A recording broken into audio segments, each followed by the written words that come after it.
The problem with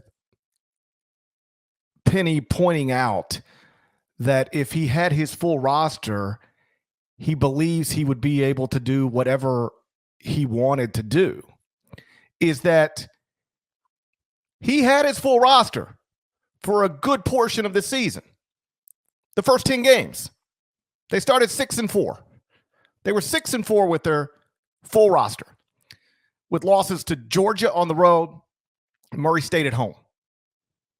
And shorthanded or not, Memphis has been favored at tip-off in all 8 games that the Tigers have lost, including last night. At tip-off, they were still a 6-point favorite, even shorthanded.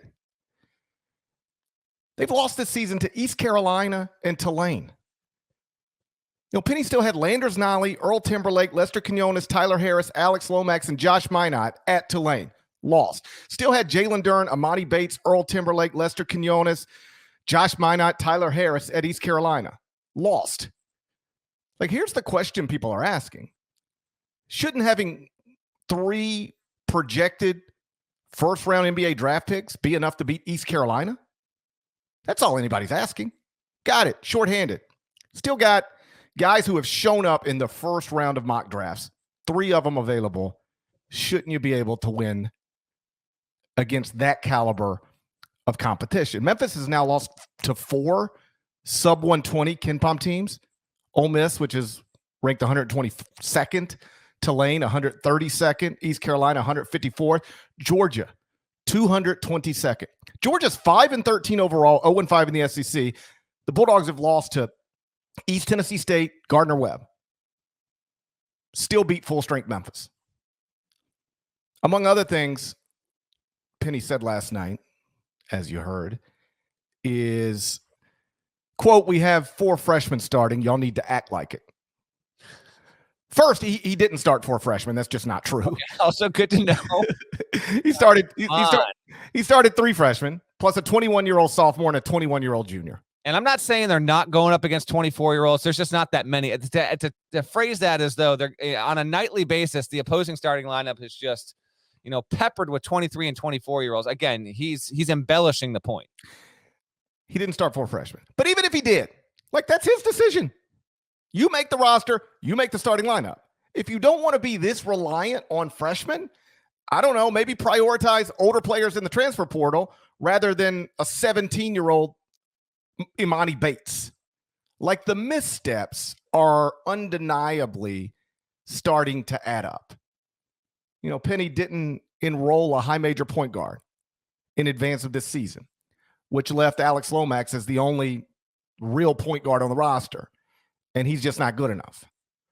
Penny didn't anticipate the possible chemistry issues that could arise by adding 2 5-star freshmen very late in the calendar who were going to take minutes and shots away from the 2 guys who were the best 2 players on last season's team, DeAndre Williams and Landers Nolley.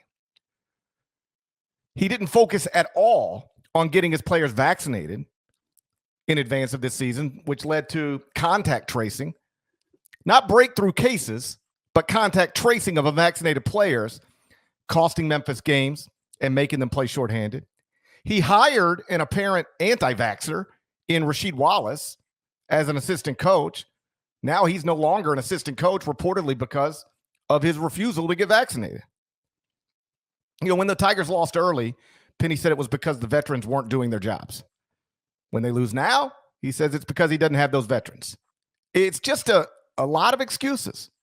Meantime, like you pointed out, Houston lost 2 of its top 4 scorers for the season, still hasn't lost a game in this same crummy league. Kelvin Sampson's Cougars are on an 8-game winning streak. Lost 2 of the top 4. No excuses. Just keep winning. Bottom line, it's a mess. And it's getting messier by the day. Everybody in Memphis wants Penny to succeed. But the same people who campaigned for him to get this job are obviously and understandably starting to lose confidence. As they should. At this point, barring another press conference, Memphis is now, they've gone from interesting to bit of a tire fire to outright mess to this might be the last thing. I mean, 9-8, irrelevant. Unless there's going to be more press conference clips to share and to react to, or something significant, on the newswire connected to Duren or Bates, this is it. Memphis is irrelevant. It actually hasn't been this way under Penny previously. 22-14 year one, 21-10, and would have been an NIT team, not quite tournament worthy. 2020 year two. Last season, 20-8, does well for itself, all things considered. Wins the NIT tournament. Normally, you actually see, I didn't get a chance to look this up in time before our podcast, but normally, if a team wins the NIT and brings back, a decent portion of its roster the following season, that usually precludes, portends that team is going to make the jump, make the leap, be an NCAA tournament team. It's not the case here. Memphis was an elite defensive unit a season ago.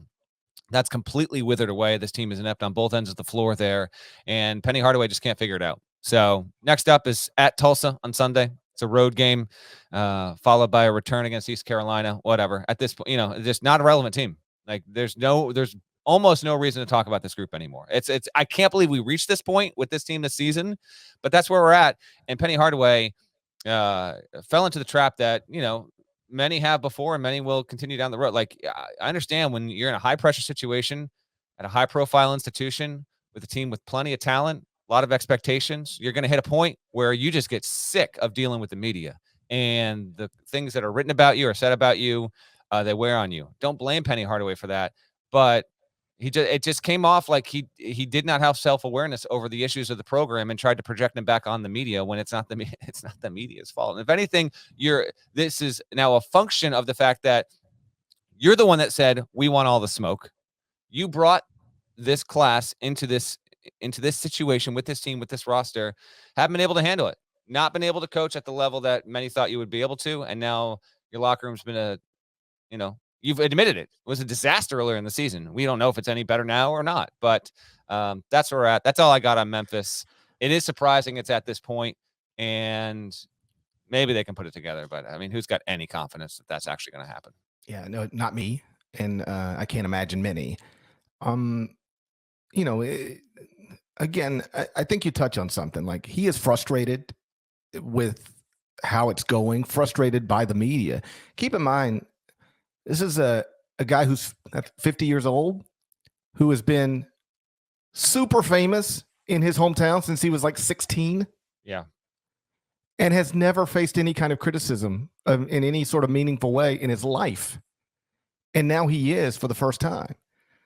Like, people who grew up adoring him are now suggesting very publicly that he should be fired.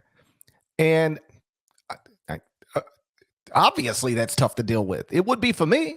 I'm not there yet, by the way. I'm not saying Penny should be fired from Memphis, but